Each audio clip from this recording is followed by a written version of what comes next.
महान वैज्ञानिक Stephen Hawking का कहना है कि धर्म और विज्ञान में बुनियादी अंतर यह है कि धर्म किसी संस्था या विश्वास पर आधारित है, जबकि विज्ञान तर्क और खोजों पर आधारित है। इसलिए विज्ञान जीतेगा क्योंकि यह काम करता है। उनका कहना है कि हम मनुष्य हमारे ब्रह्मांड को चालित करने वाले नियमों को समझने के करीब आए हैं, तो यह बड़ी विजय है। जब मानवता विज्ञान नहीं समझती थी तब यह विश्वास स्वाभाविक था कि ईश्वर ही इस ब्रह्मांड के रचयिता हैं, लेकिन अब विज्ञान ब्रह्मांड की उत्पत्ति की ज़्यादा विश्वसनीय व्याख्या पेश करता है। अगर भौतिक विज्ञानियों के हाथ में कभी सब कुछ जानने की चाबी आ जाए, जिससे यह जाना जा सके कि इस ब्रह्मांड का अस्तित्व क्यों है, हमारा अस्तित्व क्यों है, तो वे शायद ईश्वर के मस्तिष्क को पढ़ पाएंगे।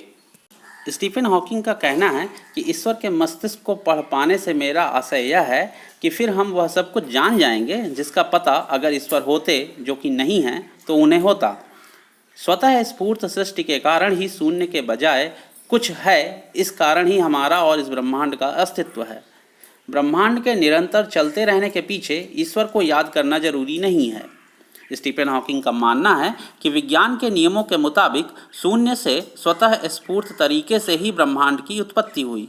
अगर आप यह मानेंगे, जैसा कि मैं मानता हूँ, कि प्रकृति के नियम तय हैं, तो यह सवाल करने में देर नहीं लगेगी कि फिर यहाँ ईश्वर की भूमिका क्या है। अगर आप चाहो तो यह कह सकते हो कि यह नियम ईश्वर द्वारा बनाए गए हैं। यह ईश्वर की परिभाषा तो हो सकती है, लेकिन उसके अस्तित्व का सबूत नहीं हो सकता। क्या ईश्वर ने क्वांटम के नियम बनाए हैं जिससे महाविस्फोट हुआ? किसी की आस्था को चोट पहुंचाने की मेरी इच्छा नहीं है, लेकिन मेरा मानना है कि ब्रह्मांड की उत्पत्ति के संबंध में किसी दैवीय शक्ति की तुलना में विज्ञान के पास ज़्यादा ठोस व्याख्या है। स्टीफन हॉकिंग कहते हैं कि मेरा मस्तिष्क ही मेरा कंप्यूटर है। जब इसके घटक फेल हो जाएंगे तब यह कंप्यूटर काम करना बंद कर देगा। बंद हो चुके कंप्यूटरों का कोई स्वर्ग नहीं होता, न ही मृत्यु के बाद कोई जीवन है। यह उन लोगों की कपोल कल्पनाएं हैं जो अंधेरे से डरते हैं। लोग कहते हैं कि हम यहाँ हैं तो इसकी वजह ईश्वर है, लेकिन मैं समझता हूँ कि हमारे यहाँ होने की वजह भौतिकी के नियम हैं, बजाय किसी और के जिसके साथ हमारा व्यक्तिगत रिश्ता हो सकता है।